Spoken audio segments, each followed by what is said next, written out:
কাঁচা আম ফুরিয়ে যাওয়ার আগে অনুরোধ রইল এই রেসিপিটি বানিয়ে রাখার জন্য। এইভাবে বানিয়ে না সারা বছরের জন্য সংরক্ষণ করে রেখে খেতে পারবেন। বাচ্চাদের কতটা প্রিয় এই কাঁচা আমের জেলি আমরা প্রত্যেকেই জানি। বাচ্চারা যদি স্কুলে যায় এই রকম একটা ঝটপট বানিয়ে রাখা জেলির সঙ্গে ব্রেড দিয়ে আপনারা টিফিন বক্সটা দিয়ে দিতে পারবেন। নমস্কার বন্ধুরা, আমার নতুন একটা রেসিপিতে সবাইকে স্বাগত জানাই। আর আজকে শেয়ার করব দুনিয়ার সবথেকে সহজ পদ্ধতিতে কাঁচা আমের জেলি বা ম্যাঙ্গো জেলি। চলুন তাহলে আজকের রেসিপি দেখে নেওয়া যাক। আজকের রেসিপির জন্য আমি এখানে 4টে মিডিয়াম সাইজের কাঁচা আম নিয়েছি। আর এখন এর গায়ের খোসাগুলোকে না ছাড়িয়ে নিতে হবে ভালো করে। আগে জল দিয়ে ধুয়ে নিয়েছি, তারপর খোসাগুলোকে দেখুন একটা পিলার দিয়ে ছাড়িয়ে নিচ্ছি। তো আপনারা এটা মটি দিয়েও করতে পারবেন। এইবার দেখুন প্রত্যেকটা আম কিন্তু আমি ছোট ছোট টুকরো করে কেটে নেব। মধ্যিখানে যে আটির অংশটা আছে এটাকে ফেলে দেব। আর এই কাঁচা আমের জেলিটা তৈরির সময় না আমগুলো একটু দেখে নেবেন যেন আটিটা শক্ত না হয়ে গিয়ে থাকে। তো দেখুন এখানে না আমি ছোট্ট ছোট্ট টুকরো করে আমগুলোকে কেটে নিচ্ছি। তারপরে এখানে যে মধ্যিখানের আটির অংশটা আছে এগুলোকে ফেলে দিচ্ছি।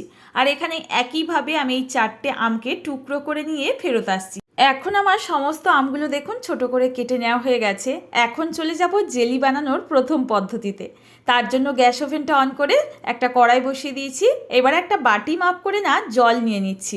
এখন আমি জলটা দেখিয়ে দিচ্ছি, পরে আবারও দেখিয়ে দেবো। দেখুন আমি 2.5 বাটি মতো এখানে জল দিলাম।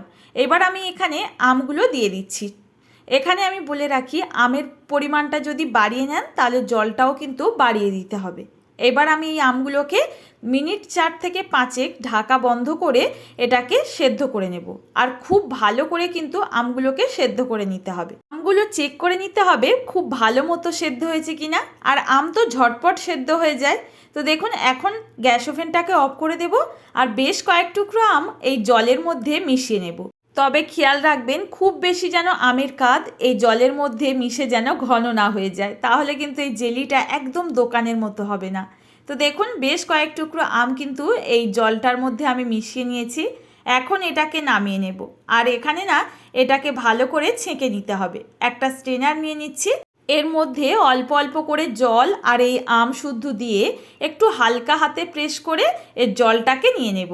এই আমের যে কাতটা আছে না এটা কিন্তু আমাদের এই জেলি বানানোর কাজে লাগবে না। এই যে নিচে পড়ছে জল আর হালকা একটু কাত, এটাই কিন্তু আমাদের জেলি বানানোর জন্য কাজে লাগবে। তো দেখুন হালকা হাতে একটু প্রেস করে এর মধ্যে থাকা জলটাকে আমি পুরোটাই বের করে নিলাম। নিচে যে জলটা আমরা নিয়েছি এটাই আমাদের জেলি বানাতে লাগবে।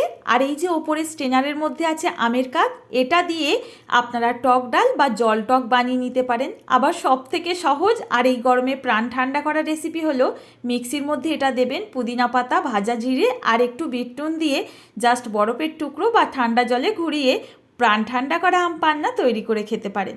তো দেখুন এখানে আমি বানাচ্ছি আজকের আমের জেলি। তো আজকের এই রেসিপিটাই দেখাবো, তার জন্য কড়াইটা আবারও কিন্তু গ্যাস ওভেনটা অন করে বসিয়ে দিয়েছি। এবার আমি এই যে আমের কাত শুদ্ধ যে জলটা আছে এটা না মাপ করে নিয়ে নিচ্ছি। এই মাপটা যদি ঠিক থাকে একদম স্বচ্ছ কাঁচের মতো কিন্তু জেলি আপনারা বানিয়ে নিতে পারবেন। দেখুন 2 বাটি আমের এই সেদ্ধ করে নেওয়া কাদ হয়েছে। আর 2 বাটি এখানে চিনি দিয়ে দিলাম। একটা দারচিনি স্টিক দিয়ে দিচ্ছি। দিয়ে কিন্তু এটাকে মিনিট 5 আমি ফুটিয়ে নেব। আর এখানে না বলে রাখি, একদম দোকানের মতো যদি জেলিটা তৈরি করতে চান অবশ্যই কিন্তু একটা বাটি কাপ যে কোনো কিছু মাপ করে কিন্তু চিনি আর এই সেদ্ধ করে রাখা আমের যে কাদ আর জলটা আছে এটা নিতে হবে। এবার দেখুন আমি 3 থেকে 4 মিনিট মতো একটু ফুটিয়ে নিয়েছি। চিনিটা কিন্তু এর মধ্যে খুব ভালো মতো মেল্ট হয়ে গেছে। আর দেখতেই পাচ্ছেন আস্তে আস্তে কিন্তু এটা ঘন হয়ে যাবে। তো দোকানের মতো একটু সুন্দর লুক দেওয়ার জন্য না আমি এখানে একটু ফুড কালার ব্যবহার করব। আর বলে রাখি আপনারা কিন্তু বাড়িতে যদি তৈরি করেন কোনোভাবে না ফুড কালার দেওয়ার দরকার নেই। আমি যেহেতু রেসিপিটা আপনাদের সঙ্গে শেয়ার করছি এটা তার জন্য একটু ফুড কালার দিয়ে একদম দোকানের মতো বানানোর জন্য দেখিয়ে দিচ্ছি। আর এখানে না ফুড কালার দেওয়ার জন্য যে টেস্টের কোনো পরিবর্তন হবে তেমনটা না, শুধু দেখার সৌন্দর্য বাড়বে। তো দেখুন আমি 2 ফোঁটা মতো একটু গ্রিন ফুড কালারটা ব্যবহার করলাম। এবার খুব ভালো করে মিশিয়ে নিতে হবে। আর ফুড কালার দেওয়ার পর দেখতেই পাচ্ছেন কত সুন্দর একটা কালার এসছে, একদম দোকান থেকে আমরা যে গ্রিন ম্যাঙ্গো জেলিটা কিনে খাই ঠিক সেই রকম। তো দেখুন এইবার কিন্তু 4 থেকে 5 মিনিট আবারও একটু ফুটিয়ে নেব, যতক্ষণ না এই জেলিটা একটু ঘন পর্যায়ে আসছে। এখানে না এক্সট্রা করে আর কিচ্ছু দেওয়ার দরকার নেই, শুধুমাত্র 2 থেকে 3টে উপকরণেই কিন্তু এখানে এই দারুণ সুন্দর ম্যাঙ্গো জেলিটা তৈরি করে নেওয়া যায়।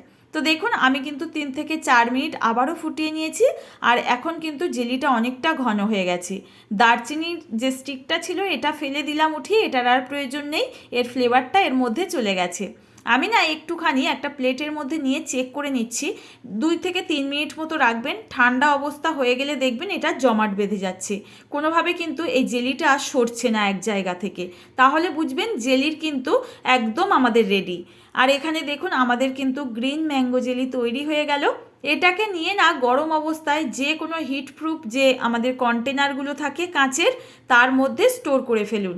এটা কিন্তু ঠান্ডা হলে এক জায়গায় জমাট বেঁধে যাবে, তখন আর কিন্তু আপনারা যে কোনো পাত্রে ভরতে পারবেন না। এখন এটাকে নামিয়ে আমরা কাঁচের জারের মধ্যে ভরে নেব। তো দেখুন এখানে আমি নিয়ে নিচ্ছি এইরকম একটা জেলির যে কন্টেনার বা এইরকম জারগুলো পাওয়া যায়, ঠিক সেই জারটাকেই, আর এর মধ্যে গরম অবস্থায় দিয়ে দিলাম। আমি বলবো স্টিল বা প্লাস্টিক এখানে কিন্তু কোনো পাত্রই ব্যবহার করবেন না, কাঁচের পাত্রে রাখার চেষ্টা করবেন। জার যদি না থাকে, এরকম কিন্তু বোলগুলো থাকে বাড়িতে কাঁচের, তার মধ্যেও স্টোর করে রাখতে পারেন। তো দেখুন এইভাবে কিন্তু রেখে দিতে হবে, আর এটা না গরম অবস্থায় একদম ঢাকতে যাবেন না, এইভাবে ঠান্ডা হতে দিতে হবে। যদি গরম অবস্থায় ঢাকা পড়ে তাহলে কিন্তু এই জ্যামগুলো বেশি দিন থাকবে না, নষ্ট হয়ে যাবে। তো দেখুন এই অবস্থায় আমি আধা ঘন্টা থেকে 1 ঘন্টা মতো রেখে দেবো, আর তারপর দেখুন কত সুন্দরভাবে এগুলো সেট হয়ে গেছে। আজকের এই জ্যামটা কতটা পারফেক্ট হয়েছে আপনারা দেখে আমাকে কমেন্টে জানাবেন। আর যদি রেসিপিটি ভালো লাগে প্লিজ একটা লাইক করবেন। ফ্রেন্ড ও ফ্যামিলির কাছে রেসিপিটি কিন্তু শেয়ার করার জন্য অনুরোধ রইল। নতুন কেউ আসলে চ্যানেলে প্রথমবার অবশ্যই চ্যানেলটি সাবস্ক্রাইব করে পাশে থাকবেন, আর পেজ থেকে দেখলে পেজটি ফলো করে নিতে পারেন। আমার চ্যানেলে প্রত্যেক দিন কিন্তু এরকম সহজ সহজ ঘরোয়া রেসিপি শেয়ার করে থাকি। আর এই রেসিপিগুলো আপনাদের এত ভালো লাগে যখন কমেন্ট করেন, সত্যি বলছি কমেন্টগুলো পড়ে অনেক আনন্দ পাই। তো বন্ধুরা আজ তাহলে এখানে বিদায় নেব, দেখা হবে আবারও এরকম সহজ কোনো রেসিপির সঙ্গে। ততক্ষণ সবাই ভালো থাকবেন, সুস্থ থাকবেন, ধন্যবাদ।